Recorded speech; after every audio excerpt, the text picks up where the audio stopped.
হাতে খাচ্ছে দেখো। এখানে আজকে আমার দিদুন একটু সন্ধ্যেবেলা চলে গেছিলো একটু খাবারের দোকানে, ওখান থেকে নিয়ে এসছে একটু ফ্রাইড রাইস আর চিলি চিকেন আর পনিরও নিয়ে এসেছিলো।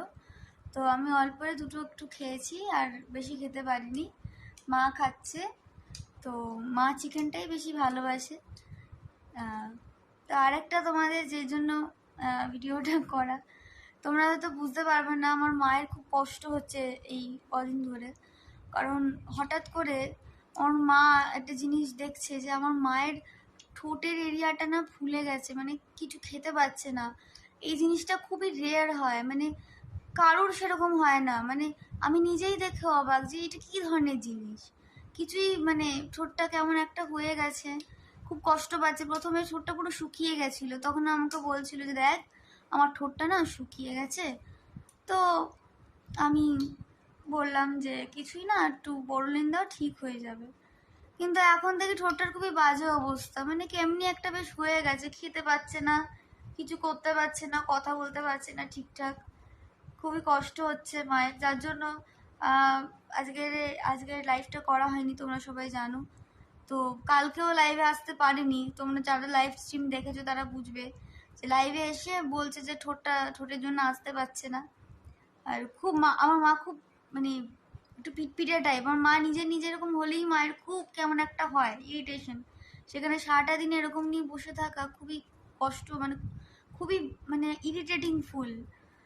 তো তুমি কিছু বলো মা, কেমন তোমার ঠোঁটটা ব্যথা করছে, কিছু বলো।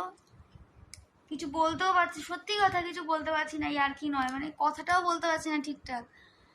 তো তোমরা যেহেতু ইউটিউব ফ্যামিলি, তোমরা সবাই আমাদের খুব ভালোবাসো, তো ভাবলাম তোমাদেরকে একটু জানাই। কারণ যদি এর কারণে মানে কোনো কিছু একটু খামতি হয়ে থাকে তোমরা অবশ্যই বুঝবে। একটা মানুষের অসুবিধা তো হতেই পারে না।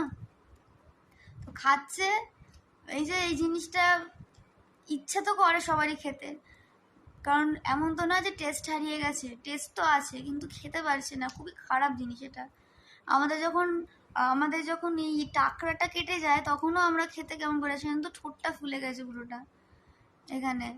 তাও বললাম যে একটু করে খাও যাতে ঠোঁটে না লাগে, মানে একটু ভালোই করে। আমার মায়ের একটা সমস্যা আছে যে আমার মা ঠিক মতো মানে আটা করতে পারে না, কিন্তু করছে আর কি। সকালবেলা ওই দিদুন একটু দুধ আর কর্নফ্লেক্স দিল, দুপুরবেলা ঠিকঠাক ভাত খেতে পারলো না এই জন্য। কারণ সেরকম তো গলা ফলা তো কেউ খেতে পারবে না, কারণ মা তো আর পেশেন্ট নয়, অসুস্থ নয়, সেই জন্য এখন এই চিকেনটাকে বলছি হাত দিয়ে কাইটা সরিয়ে তারপরে খাওয়া, যে ভেতরের রুইগুলো। কারণ স্বাভাবিক দিদুন এনেছে, এখন সবারই তো খেতে একটু ইচ্ছা করে। আমার মা এমনিতে আগে খুব ঝাল খেত, কিন্তু এখন একদমই খেতে পারে না, কিন্তু এই ঠোঁটটার জন্য খুবই বাজে অবস্থা। তো এখন অলরেডি 12:30 মতন বাজে, 12:30 নয় 12টার মতন বাজে।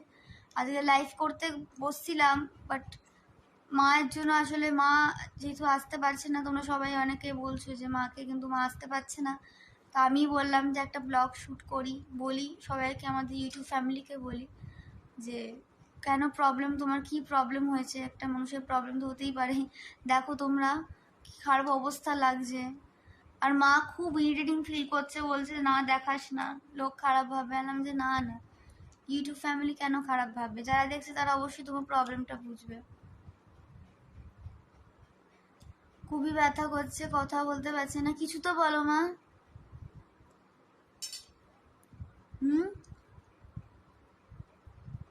আরে কিছু তো বলো।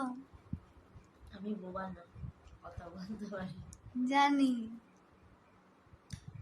আমার জায়গাটা ভীষণ ব্যথা করছে, খিদেও পেয়েছি অথচ খেতে পারছি না, তবুও খিদের জন্য খাচ্ছি। বন্ধুরা, আমি আজকে ভেবেছিলাম লাইভে আসবো, আর এমনিতেও আমার এই সময়টা খুব খারাপ যাচ্ছে। এমনিতে আজকে আমরা একটা জায়গায় বেরিয়েছিলাম বলে দেরি হয়ে গেছে, তারপরে আমি দুপুরে, ও জানে না আমি ভাতও খাই,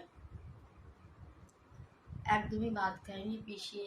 একজন পিসি আছে আমাদের পাড়ায় থাকে, একটু পুঁই শাক দিয়ে গেছিল ঝাল ছাড়া, ওটাও এক সাইড দিয়ে খেয়েছি। কিন্তু আমার জানি না কেন হলো এরকম, আমার লাইফে এরকম হয়নি, এত ব্যথা করছে না আমার।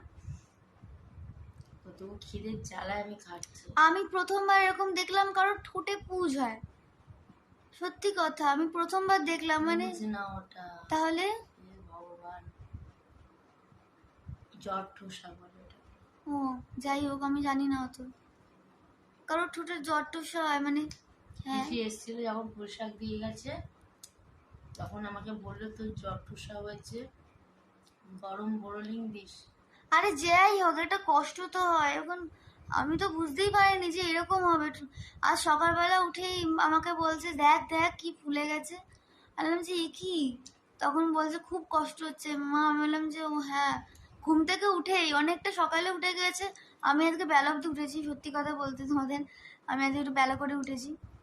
তো দেখি যেরকম অবস্থা, তার জন্য কিছু খেতে পাচ্ছি না, আবার ওগুলো খাচ্ছে ঝালের মধ্যে।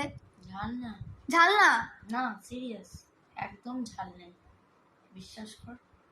সাই বাবা গিয়া ওই জন্য তো খেতে তো পারছি তোমরা না। একটু ভিডিওটা পুরোটা দেখো, কারণ তোমাদের প্রবলেমটা শেয়ার করার জন্য আমি ভিডিওটা করেছি মেনলি। আর এমনিতেও মা রাত করেই খায়, আমার মা নিশাচর প্রাণী। সবাই খেয়ে নেওয়ার পর আমার মা খায়, খেয়ে ঘুমায়, মাঝে মাঝে তো ঘুম থেকে উঠে খায়।